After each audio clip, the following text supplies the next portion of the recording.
আসসালামু আলাইকুম, কেমন আছেন সবাই? আশা করি যে যেখান থেকে আমার এই ভিডিওটা দেখছেন ভালো আছেন, দেন সুস্থ আছেন। আজকে আরেকটা ভিডিও নিয়ে আমি আপনাদের মাঝে চলে আসলাম। আর ভিডিও কিন্তু করি কিন্তু আপনাদের সবার জন্য, আর ভিডিওগুলো কিন্তু অনেক গুরুত্বপূর্ণ ভিডিও আমি আপনাদের সাথে শেয়ার করি।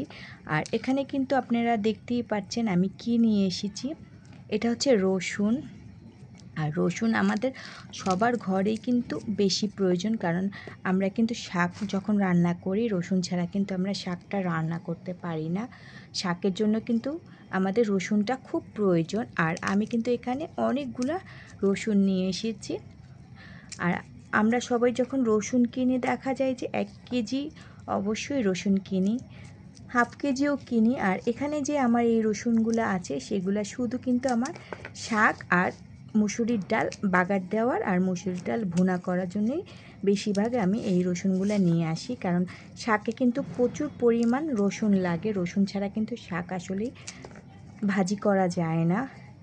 আর মাছের ডিমের জন্য কিন্তু প্রচুর পরিমাণ রসুন লাগে, সেজন্য আমি এখানে আলাদা করে কিছুটা রসুন আছে। আর এই রসুনের ভিডিওর জন্য আমার অনেক আপুরা অ্যান্ড ভাইয়ারা কিন্তু কমেন্ট করেছিল যে আপু একটা রসুনের ভিডিও দেওয়ার জন্য। আর এই রসুনগুলো হচ্ছে আমার ফ্রিজেই ছিল অনেক দিন আগের রসুন। মাশাআল্লাহ রসুনগুলো কিন্তু আমার একটুও নষ্ট হয় নাই, আর প্রত্যেকটা রসুন কিন্তু প্রচুর পরিমাণ ভালো আছে। আর আমি যখন রসুন কিনি তারপরে কিন্তু রসুনগুলো একটু ফ্যানের নিচে রেখে দিই যাতে একটু রেস্টের পায়। আর রসুনে কিন্তু যদিও পানি থাকে সেটা কিন্তু সম্পূর্ণভাবে শুকিয়ে যায়। রসুনটা আমার অনেক দিনের ফ্রিজে ছিল, তারপরে আমি ভিডিওর জন্য আজকে একটু বের করলাম, বের করে আপনাদের সাথে শেয়ার করব। এখানে আমার অনেক রসুন আছে। আর এই রসুনগুলো হচ্ছে আমি এরকম করে রসুনের যে কুয়াটা থাকে না সেটা আমি ভালো করে এভাবে ছাড়িয়ে নেই, এতে করে যে ভিতরে পোকা হয় না আর রসুনগুলো ভালো থাকে। রসুনের ভিতরে পোকা হয়, ভিতরেই কিন্তু এই যে পোকাটা হয়ে যায়, সেজন্য ভালো করে আমি রসুনের খোসাটা ছাড়িয়ে নিই। তারপরে কিন্তু আমি রসুনগুলা ফ্রিজে রেখে দিই, এতে করে কিন্তু রসুন নষ্ট হয় না।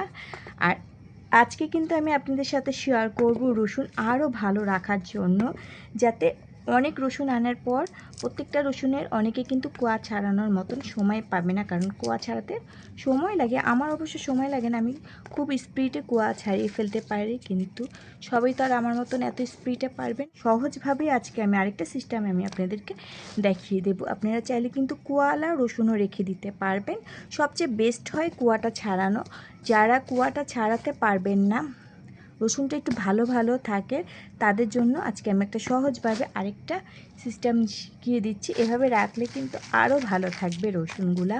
আমার এখানে কিন্তু শুকনা মরিচ আছে প্রচুর পরিমাণ, একটা ঝাল শুকনা মরিচ। আর এই শুকনা মরিচটা আমি এমনভাবে শুকিয়ে নিয়েছি চুলার নিচে। শুকনা মরিচ যখন আপনারা চুলার নিচে শুকিয়ে নেবেন, এতে করে কিন্তু শুকনা মরিচটা প্রচুর পরিমাণ ঝাল হয়ে যাবে, দ্বিগুণ পরিমাণ ঝাল হয়ে যায় এই শুকনা মরিচটা। আমি চুলার নিচে ভালো করে শুকিয়ে নিয়েছি, এটা অনেক দিনে চুলার নিচে শুকানো। আপনারা চাইলে কিন্তু এই শুকনা মরিচগুলো আপনারা রসুনের সাথে অ্যাড করে আপনারা ফ্রিজে রেখে দিতে পারবেন, তাহলে রসুনগুলাতে কোনো রকম পোকা হবে না আর রসুনগুলো ভালো থাকবে। শুকনা মরিচ যে পরবর্তীতে ফেলে দিতে হবে এমন কোনো কথা না, শুকনা মরিচটা আপনারা কিন্তু পরবর্তীতেও ব্যবহার করতে পারবেন। আপনাদের এক কাজে দুই কাজ হয়ে যাবে, রসুনও ভালো থাকবে, দেন শুকনা মরিচও ভালো থাকবে। শুকনা মরিচ এরকম মুচমুচাই থাকবে, কোনো রকম ফ্রিজে রাখলে যে শুকনা মরিচ নষ্ট হয়ে যাবে আসলে এমন কোনো কথা না। ফ্রিজে রাখলেও শুকনা মরিচ ভালো থাকে, যদি আপনারা মুচমুচা করে নেন তাহলে কিন্তু ভালো থাকবে। দেখুন এই যে ফুটে আমার এইটা শব্দ হয়, তো আমি এরকম করে একটা পলি ব্যাগ করে কিন্তু আমি নর্মাল ফ্রিজে রসুন অনেক দিনের জন্য রেখে দিতে পারবো। রসুনে কিন্তু কোনো রকম পোকাও হবে না, আবার অনেক সময় যে রসুন নষ্টও হয়ে যায় কোনো রকম নষ্ট হবে না। অবশ্যই আপনারা একটা পলি ব্যাগ নেবেন, পলি ব্যাগে করে আপনারা যে এভাবে রসুনগুলো আপনার অনেক দিনের জন্য নর্মাল ফ্রিজে রেখে দেবেন, আর কোনো রকম নষ্ট হবে না, ইনশাআল্লাহ ভালো থাকবে। দেখুন আমি এখন একটা পলি ব্যাগের মধ্যে আমি এরকম করে রসুনগুলো রেখে দিচ্ছি।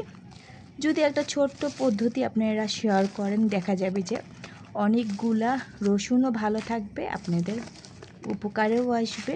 তো আমার অনেকগুলো আপু ভাইয়ারা কমেন্ট করেছিল, তাই আজকে ভিডিওটা আমি শেয়ার করলাম। এই যে এরকম আস্তা রসুন আপনারা রেখে দিতে পারবেন। আমি এখন এরকম করে পলি ব্যাগের মধ্যে কিন্তু রসুনগুলো রেখে দিচ্ছি। এই তো সবগুলা রসুন আমি পলি ব্যাগে রেখে দিয়েছি। এখন ভালো করে এরকম করে পলি ব্যাগের মুখটা ভালো করে বন্ধ করে আপনারা কিন্তু নর্মাল ফ্রিজে রেখে দিতে পারবেন অনেক দিনের জন্য। ইনশাআল্লাহ কোনো রকম নষ্ট হবে না, রসুন সবসময় ভালো থাকবে। আজকে আমার ভিডিওটা এই পর্যন্তই ছিল। সবাই সবসময় ভালো থাকবে, সুস্থ থাকবে। নতুন নতুন অনেক ভিডিও নিয়ে আমি আপনাদের মাঝে চলে আসবো। সেই পর্যন্ত টাটা, বাই বাই, আল্লাহ হাফেজ।